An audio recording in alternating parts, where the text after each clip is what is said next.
प्रकरण न्यायप्रविष्ट, तरीही गुंडांची दहशत. जयश्री कटके यांचे लक्कडकोटमध्ये जीवावर उदार होऊन आंदोलन. धक्कादायक. लक्कडकोटमध्ये न्यायासाठी महिलेचे आमरण उपोषण. गुंड प्रवृत्तीच्या लोकांपासून जीवितास धोका, प्रशासनाने तात्काळ दखल घेण्याची महिलेची मागणी. न्यायासाठी एका महिलेला जीवावर उदार होऊन आमरण उपोषणाचा मार्ग स्वीकारावा लागणे हीच प्रशासनाच्या संवेदनशून्यतेची पावती ठरत आहे. जालना येथील रहिवासी सौ जयश्री संजय कटके यांनी आपल्या मालकी हक्काच्या जमिनीच्या न्यायासाठी भारतरत्न डॉक्टर बाबासाहेब आंबेडकर यांच्या जयंती दिनापासून आमरण उपोषण सुरू केले.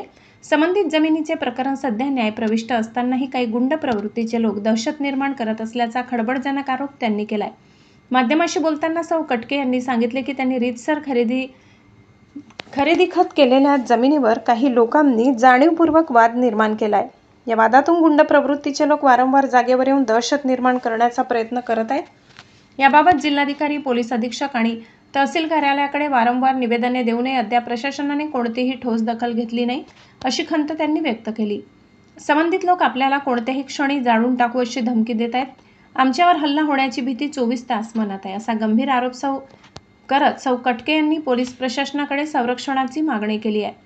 या त्रासामुळे आपण पूर्णपणे हतबल झाल्याचे त्यांनी यावेळी नमूद केले.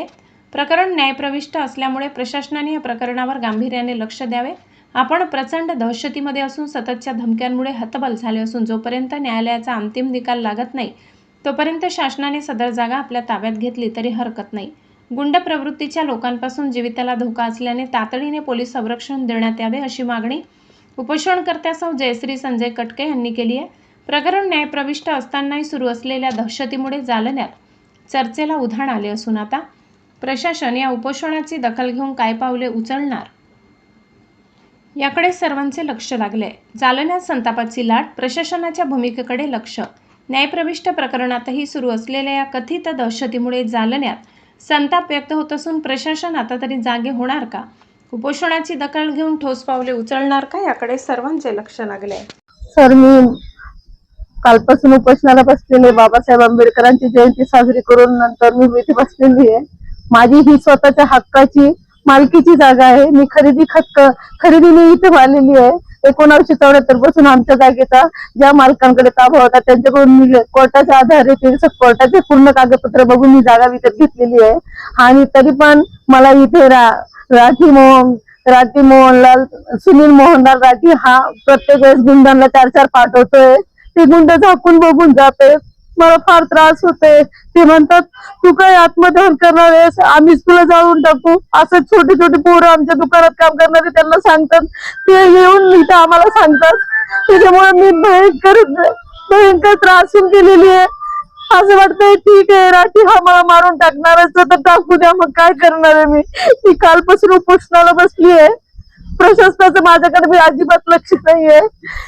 शेवटी मला एक असं सांगायची इच्छा आहे, सर्व कलेक्टर ऑफिसला मी निवेदन दिलेलं आहे, मी पोलीस स्टेशनला दिलेलं आहे, SP साहेबांकडे दिलेलं आहे, तहसीलला दिलेलं आहे.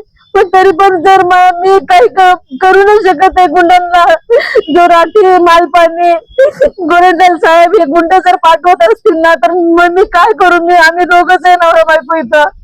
आम्हाला बरेच परेशान झालं. तरी सरकारने असं करावं. मग सरकारने कोर्टाचा शेवटचा निकाल लागोस तरी ही जमीन सरकारमध्ये जमा केली तरी चालेल मला. मी आता हतबल झालेली आहे.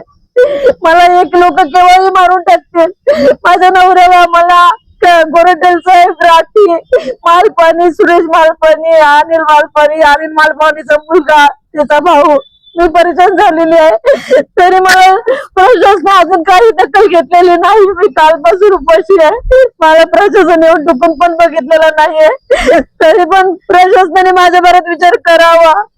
मला ही विनंती आहे, सगळ्या जनतेला सुद्धा माझी विनंती आहे, मला मदत करा माझी, प्लीज रिक्वेस्ट करते मी. माझ्या मालकी हक्काची जमीन आहे, त्याच्यावर मला हलवण्याचा प्रयत्न करत होते. प्लीज मला मदत करा. मी सौ जयश्री संजय कटके. आणि साहेब, त्यांचे गुंड तुम्हाला काय 10 वेळेस येऊ बघून जातात, डुकून जातात. आणि मला पप्पा दहशत मध्ये आणण्याचा प्रयत्न करतात. पण मला पण आता असं जगण्याची काय इच्छा नाही राहिली. काय त्यांना करायचं? मला जाळून टाकायचं, टाकू द्या. आम्ही पत्रे वरतून जळणार, लाकूड फेकून टाकू तर जळून जाशील, आम्हाला कोणी धरणार नाही, आम्हाला कोणी बघणार नाही, असं राठीचे गुंडे सांगत आहेत.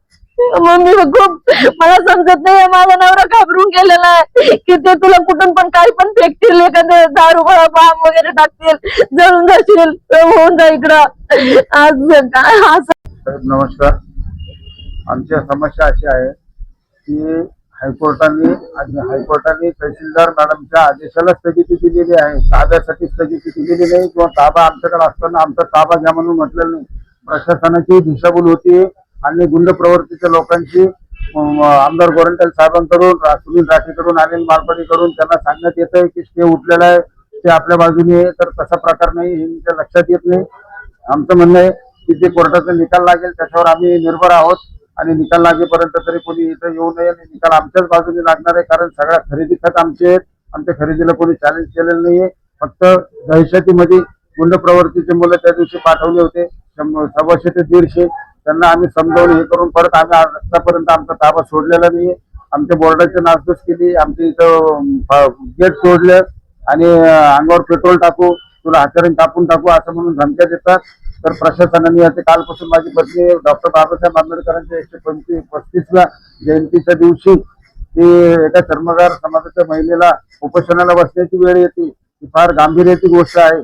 आणि कालपासून आम्ही सगळं ऑफिसरना पत्र देऊन इथं उपोषणाला बसलेली आहे ती, तरी त्याच्याकडे अद्यापर्यंत कोणी लक्ष दिलेलं नाही. आणि इथं पोलीस संरक्षण सुद्धा देण्यात आलं पाहिजे, कारण रात्री बेरात्री इथं कुठलीही घटना घडू शकते. ही आमची विनंती आहे की सुनील राठीने आणि आता कुठल्याही अनिल मालपाणी यांनी आता इथं परत ताब्यामध्ये कोणाला घुसवण्याचा प्रयत्न करू नये, नाहीतर माझ्या पत्नीची जीवितहानी होऊ शकते, आमच्याही जीवाला काही होऊ शकते. माझं नाव संजय तुकाराम सटके.